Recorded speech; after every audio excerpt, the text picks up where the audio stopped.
good morning and happy March. The weather here in Texas has been beautiful and arrived just in time for my 6-week postpartum appointment where I finally got the all clear to exercise again. Longest 6 weeks ever. After 2 nearly back-to-back pregnancies, I'm definitely easing back into an exercise routine with low-impact workouts and really focusing on pelvic floor rehabilitation because my ab muscles are no more. Seriously, I cannot feel them. With the throes of winter behind us, the spring season is all about getting your life back together. So for me, this has looked like working on my spiritual hygiene, reintegrating my exercise routine, and getting my creative projects organized, which is what we'll be focusing on today.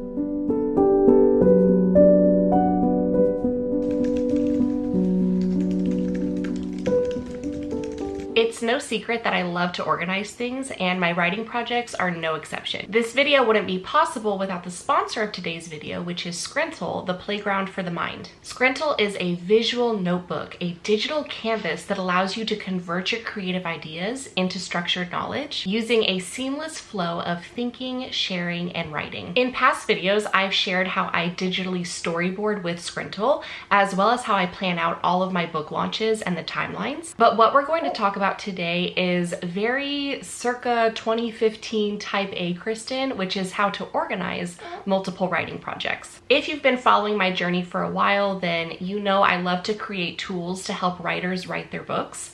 And you probably recall that I launched something last year called the Pocket Story Planner. Essentially what I've done is taken my Pocket Story Planner, that template, and loaded it into scrintal for each of my writing projects. So let's take a look. So when you first open scrintal, it will load your virtual desk, and one of the first things you'll notice is the navigation menu on the left-hand side. If we go into my boards, which as an avid scrintal user, you'll notice that I have quite a few, and click on book projects, it takes me to this lovely, incredibly visually appealing page. In a single click, I have a bird's eye view of all my writing projects. On the left here, I have a quick overview of the different projects I'm working on and what the deadlines are. Each block I've created includes a one-liner about the project, an image portraying the overall vibe or mood, and other important information including the genre, target audience, point of view intents, current word count, and so on.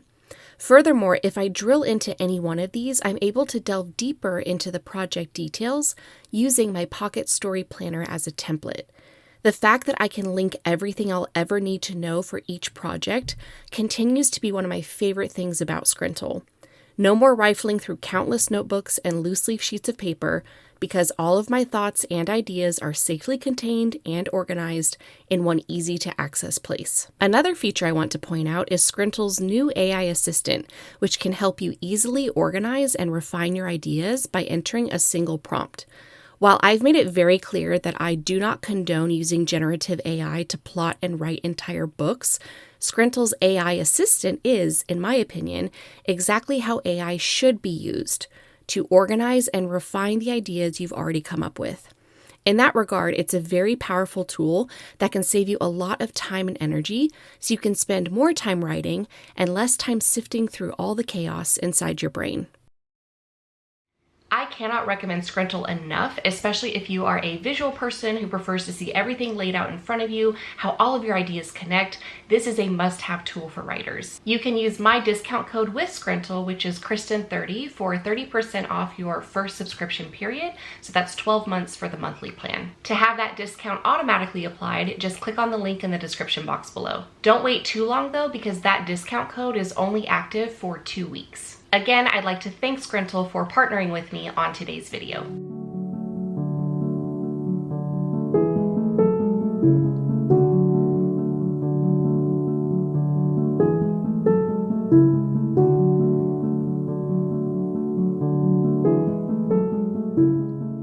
my current read on my Kindle is one I'm doing with my sister. We kind of have like a little book club going on.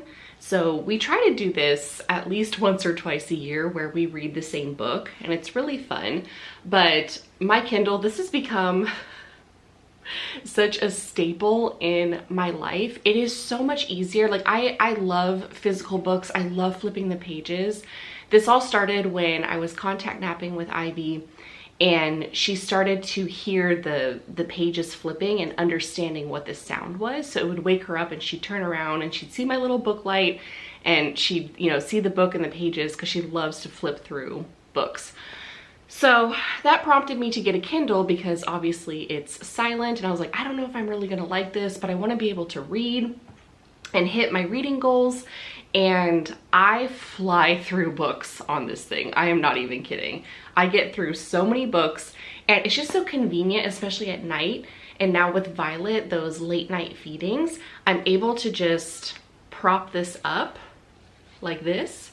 And then I actually bought, thanks to Book Talk, a little clicker type thing. Unfortunately, you have to actually have it on the Kindle for it to work. So the stand, this little case and the stand doesn't always work for that, but I bought something else that actually props it up for me without a case on it, and then I can click through the pages with just a clicker instead of having to tap it each time. Anyways, I'm getting through books so fast, and the one my sister and I are reading right now is called The Book of Doors by Gareth Brown, and it's a contemporary fantasy where there's this book that opens up a portal to let you travel anywhere you want to go. And I believe the caveat, from what I understand, because I'm not that far into it, is places you've been before. Like you can pull up a memory of somewhere you've been before, and then this book opens up a portal to that place. So you just like walk through this door. I'm enjoying it so far.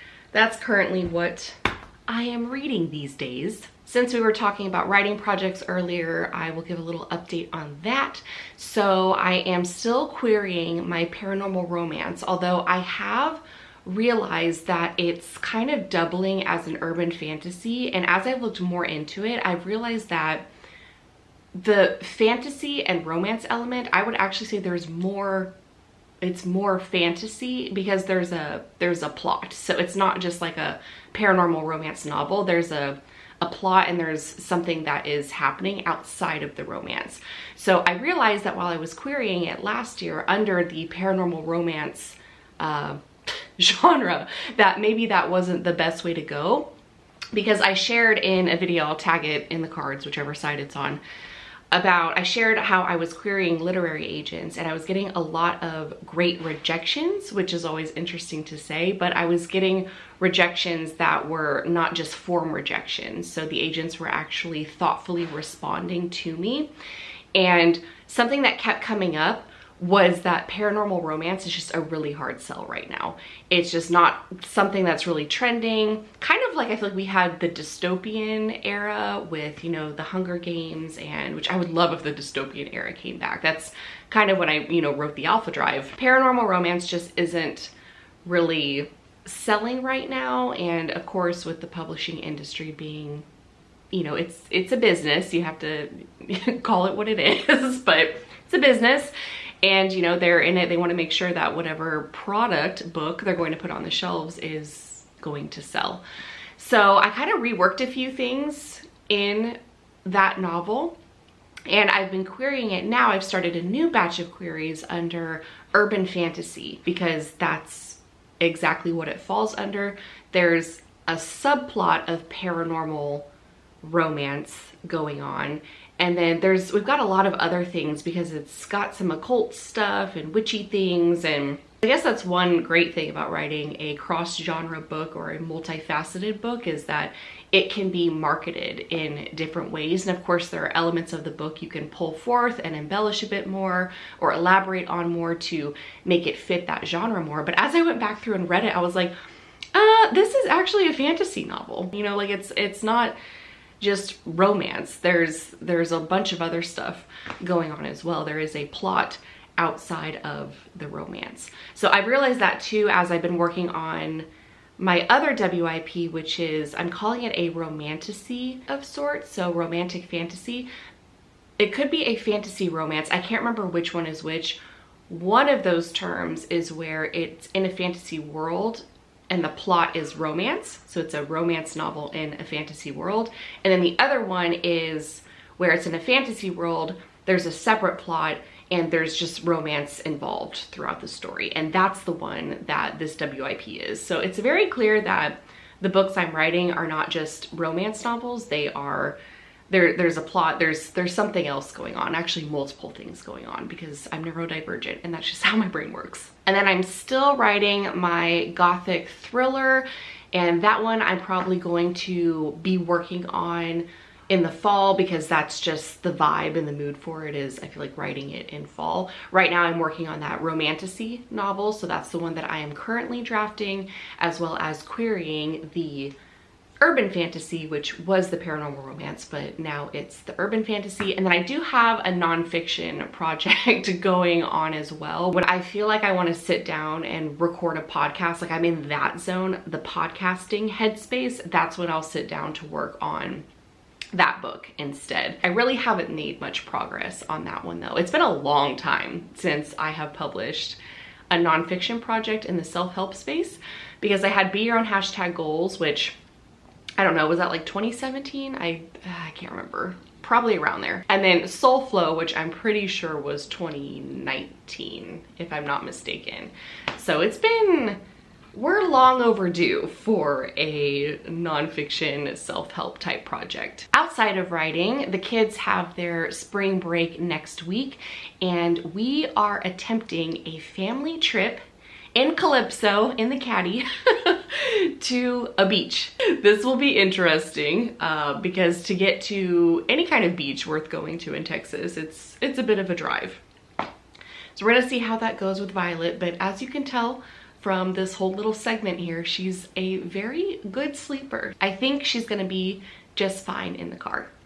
Fingers crossed. But I've just been working on making sure that we have everything for that beach trip, because we've never done one before. So I had to get Ivy new bathing suits, and I got Violet little newborn swimsuits. I have to show you how cute it is. They're the cutest thing because they're so small. I got Ivy some cute little sandals. It's so cute. It's a little Winnie the Pooh swimsuit, and I got her a little flamingo one too, so she's got two.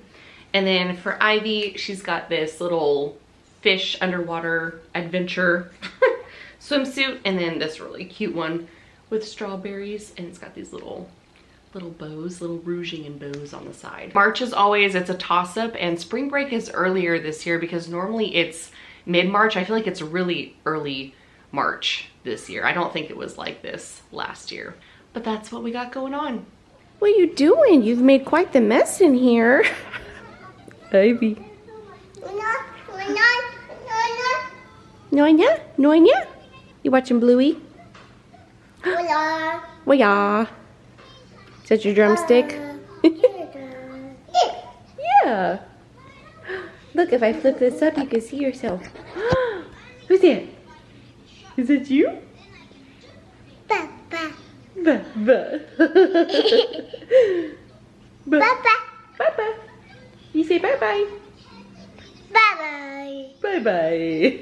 Well, friends, that's all I've got for you today. If you enjoyed today's video, make sure to click that thumbs up button, leave a comment, and subscribe to my channel on your way out. And don't forget to check out the description box below for more information on Scrintal and how you can get 30% off, especially if you're wanting to use this spring energy, this March energy, to get organized with all of your creative projects. Thanks again for watching, and I'll see you in the next one. Bye.